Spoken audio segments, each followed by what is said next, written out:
మహేంద్ర సింగ్ ధోని రాంచీలో పుట్టిన cricket king అని చెప్పాలి. క్రికెట్ని ఆడడానికి ఒక మహారాజు పుట్టాడని అప్పట్లోనే గుర్తించింది రాంచీ. క్రికెట్ చూడడానికి, ధోని ఆడుతున్న మ్యాచ్ చూడడానికి తన ఊర్లో ఉన్న వందల సంఖ్యలో జనాలు వచ్చేవారు.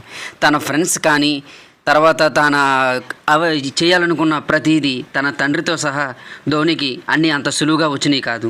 ధోని తండ్రి చిన్నప్పటి నుండి ధోనిని క్రికెటర్ కింద కాదు, ఒక జాబ్లోని ఒక గవర్నమెంట్ ఆఫీసర్గా చూడాలనేది తండ్రి కల.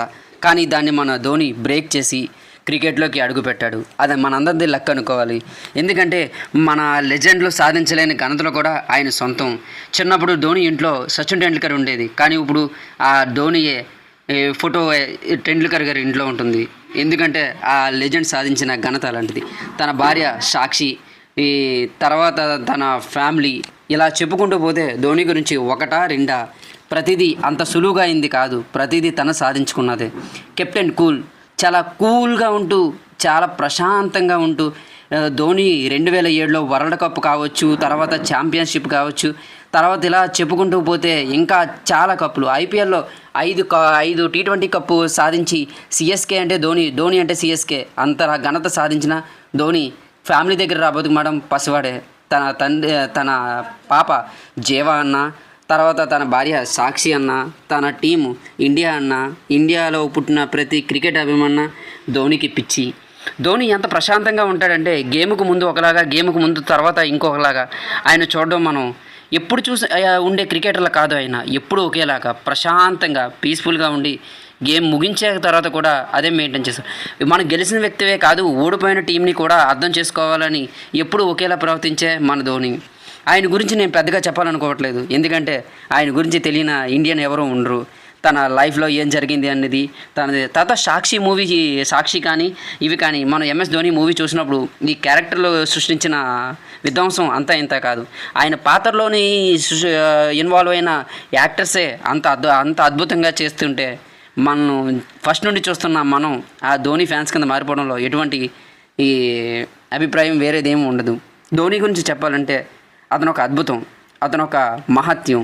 అతను సెట్ చేసే ఫీలు ఎంత విచిత్రంగా ఉంటుందంటే హ్యాట్రిక్ సిక్సర్లు కొడుతున్నప్పుడు కూడా తను ఎప్పుడు ఏమాత్రం కూడా డిసప్పాయింట్ అవ్వడు. ఎందుకంటే నెక్స్ట్ ఎలాగ పక్కా వికెట్ అనేది ఇదే దానికి నిదర్శనం. Mind blowing fielding, mind blowing, ఇంకా మెంటల్ తెప్పించేసి ఇది ధోని సొంతం. ఎన్నో గెలవాల్సిన మ్యాచ్లు కాకుండా ఓడిపోయే మ్యాచ్లను కూడా గెలిపించడం ఆయన సొంతం. ధోని గురించి ఇలా చెప్పుకుంటూ పోతే ఇవాళ కాదు, ఇలాగొక ఇయర్ గడిచిపోతుంది. ఎంతోమంది యంగ్ క్రికెటర్లు ధోని సారథ్యంలో వచ్చిన వాళ్ళే. ప్రతి కెప్టెన్ సారథ్యంలో వస్తారు, కానీ ధోనిలో ఉన్న స్పెషల్ ఏంటంటే బ్యాక్ సైడ్ ఉంటూ కూడా బౌలర్ ఒక మైండ్ సెట్ చదవడం, బ్యాట్స్మెన్ ఒక మైండ్ సెట్ చదవడం, బౌలర్లకు ఎక్కువ స్కోర్ కొడుతున్నప్పుడు కూడా వాళ్ళ పక్కన వాళ్ళకి చేదోడుగా నిలబడి ఏమీ కాదు, నువ్వు గేమ్ అలా ఆడు, గేమ్ ఏమైంది, మహా అయితే గెలుస్తాం లేకపోతే ఓడిపోతాం, కానీ ఈ రోజు మాత్రం నీదే, ఇది నువ్వు నిరూపించుకోవాల్సిన సమయం అని ఎంతోమంది రవిచంద్ర అశ్విన్ ఇలా చెప్పుకుంటూ పోతే చాలామంది క్రికెటర్లు. ధోనిలో ఉన్న గొప్ప గుణం ఏంటంటే లాస్ట్ ఇంకొక 30 బాళ్ళు ఉన్నాయి, 5 పరుగులు కొట్టాలన్న గేమ్ ఆపేయగల ఒక లెజెండ్. అలాంటి లెజెండ్ గురించి ఇవాళ బర్త్డే July 7, 1981లో పుట్టిన ఈ మహానుభావుడి చరిత్ర అంతా ఇంత కాదు. మనమే ముద్దుగా పిలుచుకుంటే కెప్టెన్ కూల్ ఒకసారి డిసైడ్ అయ్యాడంటే అది పక్కా అవుట్ మాత్రమే. అవుట్ కాదు అనే ధైర్యం ఎంపైర్లకి లేదు, థర్డ్ ఎంపైర్కి లేదు. ఎన్ని సిస్టాలు వచ్చాయి, ఎన్ని ఇలా చెప్పుకుంటూ పోతే టెక్నాలజీలు వచ్చాయి, కానీ ఆ మైండ్ సెట్లో ఉండే చదవడానికి ఎటువంటివి ఇంకా రాలేదు.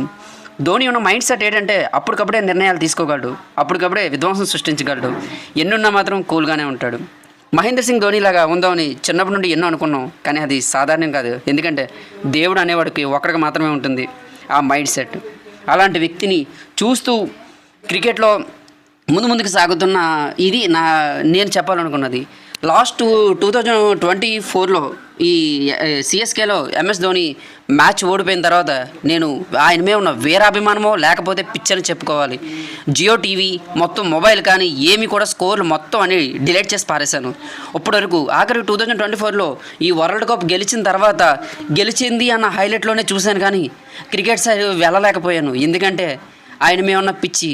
ఆయన ఇక లేరు అన్న ప్రతిసారి క్రికెట్ చూడకూడదు, క్రికెట్ని ఇండియాలోనే బ్యాన్ చేసేయాలన్నంత కోపం వచ్చేది. ధోని ఏజ్ చాలా తక్కువ, ప్రతి ఒక్కరు బయట కనిపించేది ఏజ్ని కౌంట్ చేస్తారు, కానీ ఆయన ఇన్సైడ్ ఉన్న ఎనర్జీని కౌంట్ చేసే మిషన్ ఇంకా రాలేదు. ఇలా చెప్పుకుంటూ పోతే మా దేవుడి గురించి ఒక యుగమే సరిపోదేమో. ఎంతోమంది క్రికెట్లో నెంబర్ 1 విరాట్ కోహ్లీ, అతను పెద్ద ఫ్యాన్. 2024లో కప్పు తీసుకొచ్చిన రోహిత్ శర్మ, అతనంటే పడి చచ్చిపోయే వీరాభిమాని. కోట్లాది మంది ఈ ఇండియన్స్ ఎదురు చూసే ఒకే ఒక చూపు మా మహేంద్ర సింగ్ ధోని. ధోనికి ఏంటంటే మిగతా ఫ్యాన్స్ అందరికీ యాంటీ ఫ్యాన్స్ ఉంటారు, కానీ ఈయనకి యాంటీ కాదు, ఆల్ ఓవర్ ఫ్యాన్స్. ఆస్ట్రేలియా లాంటి భయంకర టీముల్ని కూడా ఉచ్చబోయించిన ఈ ఎంఎస్ ధోని తర్వాత ఈ బెస్ట్ ఫ్రెండ్షిప్ చెప్పాలంటే మన యువరాజ్ సింగ్, ధోని, తర్వాత సురేష్ రైనా, ఇలాగా చెప్పుకుంటూ పోతే ప్రతి ఒక్కరూ ఫ్రెండ్స్. ఎందుకంటే ఎవరిని ఏమీ అనలేని వ్యక్తి, ఎవరిని అయినా ఎంకరేజ్ చేసే ఈయన మనస్తత్వానికి శత్రువులు ఎవరుంటారు చెప్పండి. ఇప్పటి వరకు ప్రతి లెజెండ్లు గేమ్లు ఆడారు, లెజెండ్స్ కెప్టెన్సీ వదిలేశారు టైం అయిపోయాక. కానీ ఇతను చూస్తే ఎప్పుడూ కెప్టెనే అంటుంది. బాహుబలిలో ఒక డైలాగ్ ఉంటుంది, వీడు ఎక్కడున్నా మహారాజేరా, అది ఎక్కడన్నా బయటనా అని. అలాంటి అద్భుతం సృష్టించగల మన ధోని ఈరోజు బర్త్డే జరుపుకోవడం చాలా హ్యాపీగా ఉంది. ధోని మనుషులనే కాదు, తన మోగజీవాల్ని సుమారు 10 కుక్కల పైన మేపుతున్నారు. ఎందుకంటే ఒక కుక్క యొక్క మనస్తత్వాన్ని అర్థం చేసుకున్న మన ధోనికి ఇలాంటి శత్రువు, మన ఆపోజిట్ టీం ఓడిపోయిన వాళ్ళని కూడా చూసి వాళ్ళని ప్రేమగా దగ్గర తీసుకునే మనస్తత్వం ఆయనది. ఆయన బ్యాటింగ్ చేస్తున్నప్పుడు ఆపోజిట్ టీం ఎంత వెచ్చలవిడిగా విర్రవేగని ఆయన మాత్రం కూల్గా ఉంటారు. ఎందుకంటే అతనికే తెలుసు అది ఆ 10 క్షణాలు మాత్రమే, తర్వాత సృష్టించేది విధ్వంసమే కదా. చూడండి, అబ్బాబ్బాబ్బా ఏం బ్యాటింగ్. తర్వాత ఎక్కడ కొట్టాలనుకున్నా, ఏం కొట్టాలన్నా, లాస్ట్ 2 బాల్స్లో 2 సిక్సెస్ కొట్టాలనుకున్న మా మహేంద్రుడు అవలీలగా కొట్టి కప్పు గెలిపించగలడు. టీమిండియా కళ్ళల్లో ఆనందం చూపించి ఆ ఆనందాన్ని నింపగల ఒకే ఒక్కడు మా ధోని. ఎంత గెలిచినా సరే అదే కూల్, అదే హ్యాపీ బర్త్డే ఎంఎస్ ధోని గారు. ఇలాంటి పుట్టినరోజులు మీరు మరి ఎన్నో చేసుకోవాలని మనస్ఫూర్తిగా ఆశిస్తున్నాను. నేను మీకు పెద్ద ఫ్యాన్ అయింది T20 వరల్డ్ కప్ 2007లో మీరు గెలిచినందుకు, అందుకు కాదు. ఒడియా వరల్డ్ కప్ 2011లో గెలిచినందుకు, అందుకు కాదు. 2 ఆసియా కప్స్ 2010 అండ్ 2016లో గెలిచినందుకు, అందుకు కూడా కాదు. టెస్ట్ ఛాంపియన్షిప్ 2019లో గెలిచినందుకు, 2009లో గెలిచినందుకు, అందుకు కాదు. మీరు 5 ఐపీఎల్ చెన్నై సూపర్ కింగ్ టీంకి అందించిన ఈ ఐపీఎల్ కప్పు గురించి, అందుకు కూడా కాదు. నేను మీకు పెద్ద అభిమానం అవ్వడానికి కారణం మీ వ్యక్తిత్వం. మీరు ఎప్పుడు కూడా పెదాలపైన ఒకే స్మైల్ ఇచ్చి ఉన్నారు. అలాంటి స్మైల్ నేను మీకు పెద్ద ఫ్యాన్ అయ్యాను. యాక్చువల్గా మనం గెలిచినప్పుడు మన కళ్ళల్లో మనకు తెలియకుండానే అదొక టైపు. దాని గురించి చెప్పాలంటే కడపలో కత్తులతో నరికేసుకున్న ఎక్స్ప్రెషన్లు వస్తాయి. అలాంటివి మీ కళ్ళల్లో ఎప్పుడు చూడలేదు. లేదా ఓడిపోయినప్పుడు, కుంగిపోయినప్పుడు వచ్చి ఒక బాధ, అది కూడా నేను మీ కళ్ళల్లో ఎప్పుడూ చూడలేదు. మిమ్మల్ని చూస్తుంటే మీలా ఉండాలని ఎప్పటి నుండో అనుకున్నాను. కానీ ఇప్పటి నుండి ఇప్పటి వరకు కూడా నేను అలా అవ్వలేకపోయాను. ఎందుకంటే దేవుడు అనేవాడు ఒక్కడే అలా ఆలోచించగలడని నేను బలంగా ఫిక్స్ అయ్యి ఇంక అప్పటి నుండి మీకు పెద్ద అభిమాని అయిపోయాను. నాకు ఊహ తెలియలేనప్పుడు క్రికెట్ అంటే అది చాలా పెద్ద మ్యాచు, పెద్ద గేము, చాలా కోట్ల రూపాయలతో బెట్టింగ్ ఉంటుంది. ఇలా జరుగుతాయి ఇవి అనే రూమర్లున్నారు. కానీ నేను మిమ్మల్ని చూసినప్పుడు నాకు బాగా నచ్చింది. హ్యాట్రిక్ సిక్స్‌లు కొట్టగలరు. హ్యాట్రిక్ సిక్స్ తర్వాత వికెట్ తీసేలాగా గేమ్ మార్చగలరు. అపోనెంట్ గెలిచే మ్యాచ్‌ని కూడా మీరు ఈజీగా లాగేసుకోగలరు. ఇలాంటి అద్భుత కెప్టెన్ నుండి నేర్చుకోవాలని చాలా చాలా విషయాలు అప్పుడే అనుకున్నాను. అందుకే ఈ విషయంలో మాత్రం నేను మీకు పెద్ద ఫ్యాన్ అయ్యాను. ఎంత పెద్ద ఫ్యాన్ అయ్యానంటే ఇప్పుడు సరిగ్గా నా దగ్గర అమౌంట్ లేదు, కానీ ఉంటే డెఫినెట్‌గా మీకు గుడే కట్టేసేవాడిని. అంత పెద్ద అభిమాని అయ్యాను. మీ వల్ల నాకు కలిగిన మంచి, అలాగే చెడు కూడా చెప్తాను. మీ వల్ల నాకు కలిగిన మంచి ఏంటంటే, జీవితంలో నేను స్టడీ ఒక లెవెల్‌కి రాకపోతే, గ్రాడ్యుయేషన్ రాకపోతే ఆపేద్దాం అనుకున్నాను. కానీ మీరు ఈ ఈ చెన్నై సూపర్ కింగ్ కోసం, తర్వాత ఇండియన్ టీమ్ కోసం మీ ఏజ్‌తో సంబంధం లేకుండా మీరు పోరాడే తత్వాన్ని చూసి, అరే ఒక యంగ్‌స్టర్‌ని గ్రాడ్యుయేషన్‌తో ఆపేయడం ఏంటి, పోస్ట్ గ్రాడ్యుయేషన్ వరకు వెళ్ళాలి. నేను పూజించే ఎంఎస్ ధోని అలా భక్తుడిని కాదు కదా! అలా అయితే నేను భక్తుడిని ఎలా అవుతాను?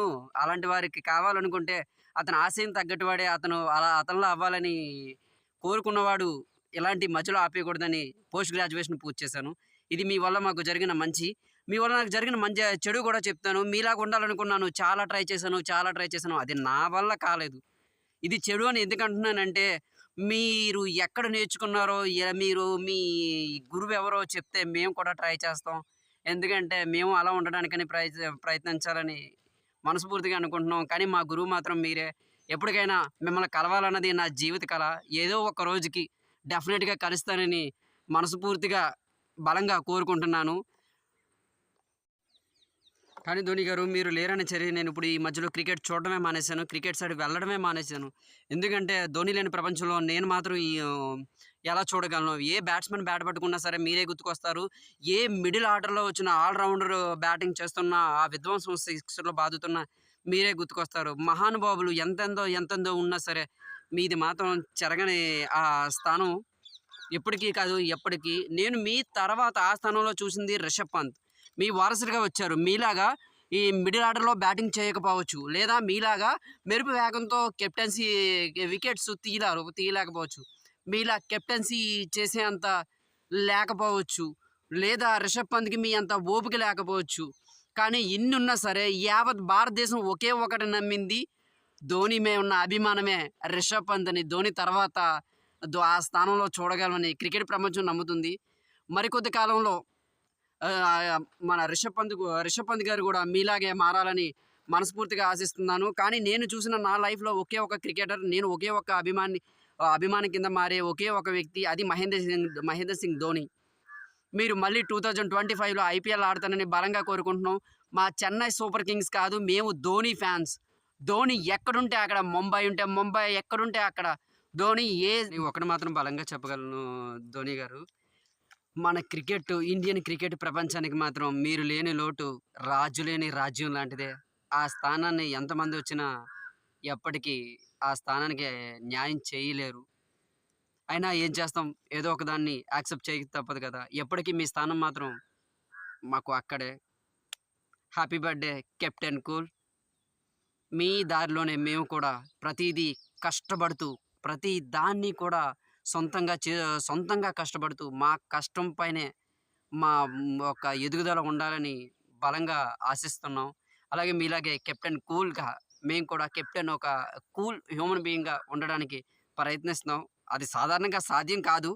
కానీ ఆ దేవుడి యొక్క భక్తుడిగా మాక్సిమం ఉండాలని మనస్ఫూర్తిగా ఆశిస్తున్నాను.